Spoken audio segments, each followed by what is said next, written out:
Un des grands plaisirs qu'il y a dans la dégustation du vin, c'est de servir le vin au cours du repas pour essayer de créer une harmonie entre le vin et le plat.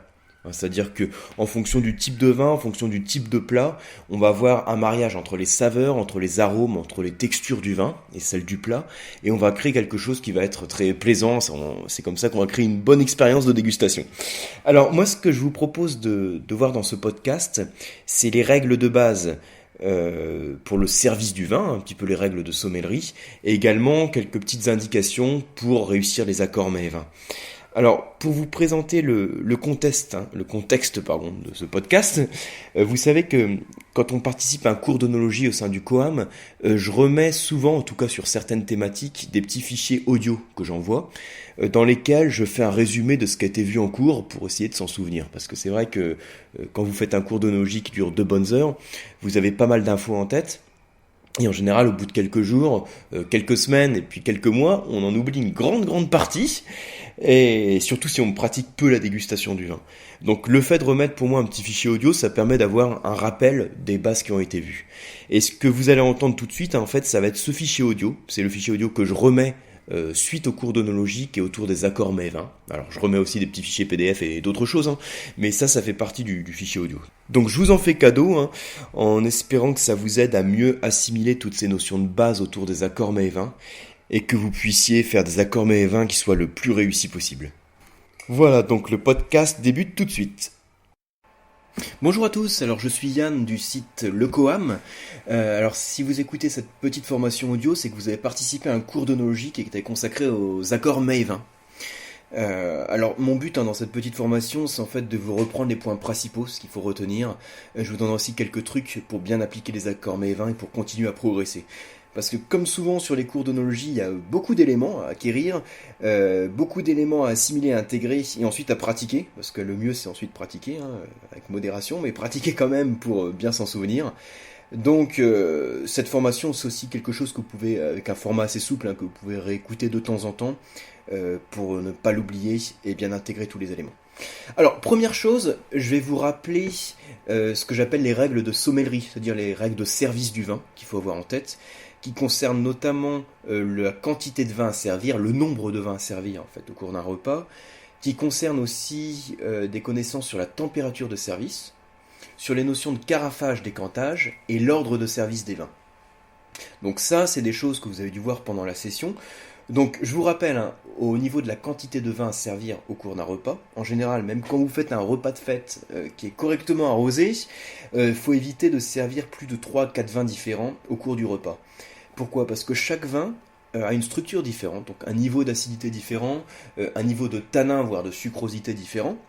Et chaque fois que vous avez ces différentes sensations, ces différentes saveurs, vous allez solliciter vos papilles et finir par saturer au niveau des papilles.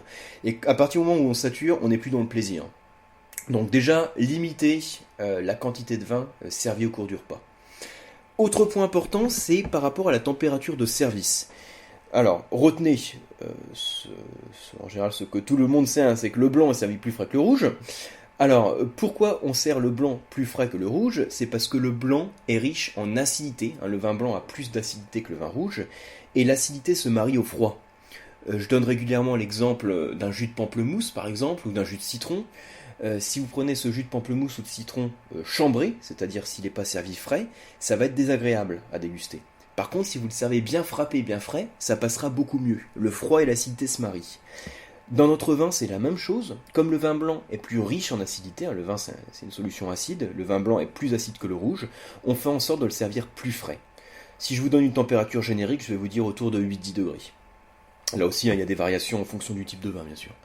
Dans le cas du vin rouge, on le sert chambré. Donc chambré, ça peut être 13, 14, 15 degrés, avec là aussi des variations en fonction du type de vin. Pourquoi on le sert plus frais ? Donc déjà, le vin rouge a moins d'acidité que le vin blanc générique, mais aussi parce que le vin rouge possède des tanins. Je vous rappelle que les tanins, c'est la substance végétale qui est extraite de la peau du raisin rouge lors de la macération, et qu'a la propriété de créer de l'astringence, d'assécher la bouche, de créer un resserrement des muqueuses et créer de l'amertume. Et cette sensation d'amertume est renforcée par le froid. Donc quand vous avez un vin très tannique, faites attention surtout à ne pas le servir trop froid. Plus le vin est charpenté et tannique, plus on le sert chambré, voire jusqu'à 16, 17, voire 18 degrés. Donc tout ça, c'est pour avoir les températures de service en tête. Le vin blanc est servi frais, 8-10 degrés, le vin rouge est servi plus chambré, et tout ça est lié à la présence de l'acidité et des tanins dans le rouge ou le blanc. Autre notion au niveau des règles de sommellerie à retenir, c'est la notion de carafage et décantage. Donc carafer un vin ou le décanter, ça fait en fait référence à deux opérations qui sont un petit peu différentes et qui utilisent deux outils différents, deux types de carafes différents. Alors carafer un vin, c'est le mettre dans une carafe à carafer, et décanter un vin, c'est de le mettre dans une carafe à décanter. Alors, qu'est-ce que c'est que la différence? Alors là, sur le podcast audio, je peux pas vous faire de schéma, mais globalement, une carafe à carafer a un fond qui est beaucoup plus large qu'une carafe à décanter. La carafe à décanter est plus fine. Et si on a un fond plus large, comme la carafe à carafer, ça veut dire qu'on a une plus grande surface de contact entre le vin et l'air, et qu'on peut plus facilement aérer le vin dans la carafe. Donc tout ça pour vous dire que la carafe à carafer sert à aérer le vin, alors que la carafe à décanter, qui est plus fine, sert à déposer, en fait, à sédimenter les dépôts qu'on peut avoir dans le vin. Et ça veut dire, si c'est deux opérations différentes, qu'elles vont s'utiliser sur deux types de vins différents. La carafe à carafer, vous l'utilisez plutôt pour les jeunes vins, qui ont besoin d'être oxygénés, qui ont besoin de respirer, qui ont besoin de s'ouvrir, alors que la carafe à décanter, qui est plus fine, on va l'utiliser sur les vins qui sont plus vieux, simplement pour sédimenter le dépôt qui peut se former dans les vieux vins. Surtout dans les vieux vins, faites attention de ne pas les mettre dans les carafes à carafer, qui ont un fond trop large, parce que les vieux vins sont fragiles et peuvent s'oxyder. Et enfin, l'autre règle de service, c'était par rapport à l'ordre de service des vins. Alors, l'ordre de service des vins, quand vous dégustez plusieurs vins, par exemple au cours d'un salon ou au cours d'un repas, l'idéal c'est de commencer par les blancs, d'enchaîner sur les rouges et de finir par les moelleux. Et avant les blancs, on peut même mettre les effervescents, les champagnes ou créments. Alors pourquoi on fait en sorte de respecter cet ordre dans la dégustation des vins? C'est parce que ces types de vins dont je viens de vous parler, les blancs, les rouges, les moelleux, ont des saveurs dominantes qui sont différentes. Il faut savoir que les saveurs en bouche persistent plus ou moins longtemps, mais la saveur qui persiste le moins, c'est l'acidité, qui est rincée tout de suite par la salivation fluide qu'elle permet de créer. Quand vous avez de l'acidité en bouche, elle ne dure pas longtemps. Par contre, l'amertume qui assèche la bouche dure plus longtemps, et la sucrosité dure encore plus longtemps. Donc au niveau de l'enchaînement, j'ai acide, amer, sucré.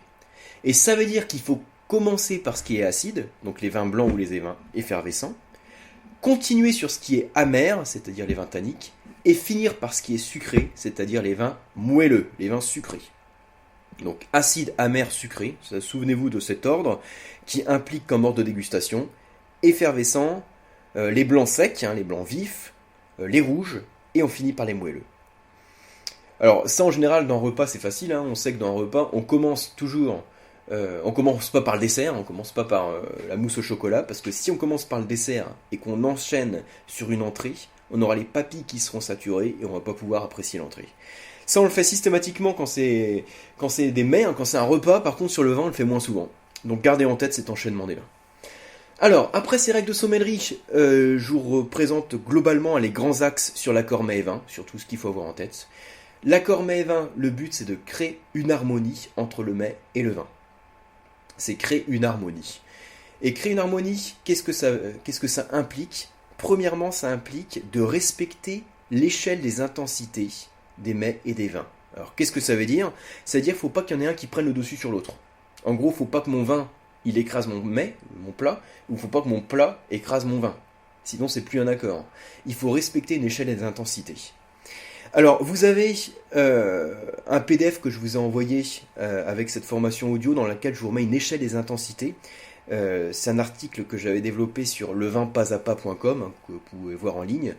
Dans cette échelle des intensités, en fait, je mets en correspondance l'intensité des vins. Donc les vins les moins intenses, c'est les vins, les blancs secs, les vifs, les effervescents aussi. Ensuite, on arrive sur les rouges et finalement les sucrés. Et pour les repas, vous avez pareil une échelle des intensités des plats. Par exemple, une entrée générique, une entrée type est moins intense qu'un plat. Un poisson, en général, est moins protéiné qu'une viande, et donc moins intense qu'une viande. Au sein des viandes, les viandes blanches sont moins intenses que les viandes rouges. Et enfin, vous avez les desserts qui sont les plus puissants. Donc là, l'aide visuelle, ce sera plus facile, donc regardez le mémo PDF pour avoir l'illustration. Donc c'est la première règle, hein, respecter l'échelle des intensités. Et une fois que vous avez respecté l'échelle des intensités, on va faire en sorte d'accorder le plus possible les arômes. Donc si vous avez des arômes poivrés dans votre mets, hein, si vous avez un mets un petit peu épicé, on va faire en sorte de retrouver ces arômes dans le vin, donc avoir un vin légèrement épicé, poivré, pour avoir une harmonie au niveau des arômes. Si au contraire j'ai un mets plutôt avec une sauce aux champignons, je vais pouvoir rechercher cette harmonie au niveau des arômes en mettant un vin qui développe des arômes de champignons. Or, les arômes de champignons se trouvent plutôt dans les vins évolués. Donc tout ça, c'est un peu la démarche que vous devez avoir pour construire votre accord mets-vin. Alors, un autre exemple tout simple, hein, puisque je vais prendre un plat de pâtes, voilà, donc on va être sur des plats très élaborés. Imaginez un plat de spaghetti avec une sauce tomate, voilà. Alors, dans ce cas-là, les spaghettis ont pas beaucoup de caractère, hein. C'est pour ça qu'en général, c'est la sauce qui va créer le caractère du plat. Donc là, quand je prends des sauces tomates, la tomate est acide. Donc la tomate qui est acide va appeler de l'acidité dans le vin pour pas que le vin paraisse fade. Hein, il faut que le vin ait de l'acidité pour pas qu'il paraisse fade. Donc je vais rechercher un vin avec de l'acidité. Les arômes de la tomate, ils se marient plutôt avec un vin rouge, et je pourrais partir sur un vin rouge qui a de la fraîcheur, de l'acidité, qui n'a pas une structure tannique trop marquée. Donc par exemple sur un gamay, ou un pinot noir, ou certains cabernets francs pas trop puissants, un Saint-Nicolas de Bourgueil, un léger cabernet franc de la Loire par exemple. Maintenant, imaginez, vous avez toujours votre pâte spaghetti avec votre sauce tomate, mais vous n'avez pas de vin rouge léger à accorder dessus. Vous avez plutôt un gigondas qui est bien onctueux, avec des arômes de garrigue, de tapenade, avec moins d'acidité. Donc, comment faire dans ce cas-là ? Dans ce cas, ce qu'on peut faire, c'est faire en sorte d'atténuer l'acidité du plat, pour que ça passe mieux sur le vin, et de renforcer les arômes du plat, pour qu'ils passent mieux sur le vin. Alors, en pratique, pour atténuer l'acidité du plat, je peux par exemple rajouter du sucre dans la sauce tomate. Ça va atténuer l'acidité de la sauce tomate. Et ensuite, rappeler les arômes du vin, mais les rappeler dans le plat. Je peux rajouter par exemple quelques olives noires et des épices, un peu de poivre, hein, dans ma sauce. Donc le fait de rajouter des olives noires et un petit peu de poivre dans la sauce tomate que j'avais à la base et de lui rajouter du sucre, je vais la modifier pour faire un accord qui soit plus adapté avec mon gigondas, qui est un vin onctueux, avec ses arômes un petit peu poivrés de tapenade. Voilà, donc c'est un exemple concret. Vous avez les supports de cours, hein, qui vous avaient été remis dans la formation, et je vous ai remis aussi dans le PDF qui accompagne la formation un petit schéma sur l'harmonie des intensités, hein, sur comment harmoniser l'intensité des plats et des vins, et avec aussi la correspondance que vous avez entre les saveurs des plats et les saveurs des vins. Après, comme toujours, le but c'est de pratiquer, c'est de se faire plaisir, c'est de tester, de se dire tiens, bah, cet accord, je le trouve sympa. Pourquoi je le trouve sympa ? Qu'est-ce qui fait que là j'ai un mariage qui est intéressant ? Dans mon plat, je rajoute telle chose ou telle chose, tel condiment, telle sauce, telle épice, et je constate que l'accord se fait plus ou moins bien avec le vin, et pourquoi pourquoi on va percevoir l'accord de manière différente. Toujours, hein, le but c'est de tester et de se demander pourquoi ça varie, pour apprendre à mieux connaître son palais, hein, aussi, hein, et à mieux accorder les plats et les vins.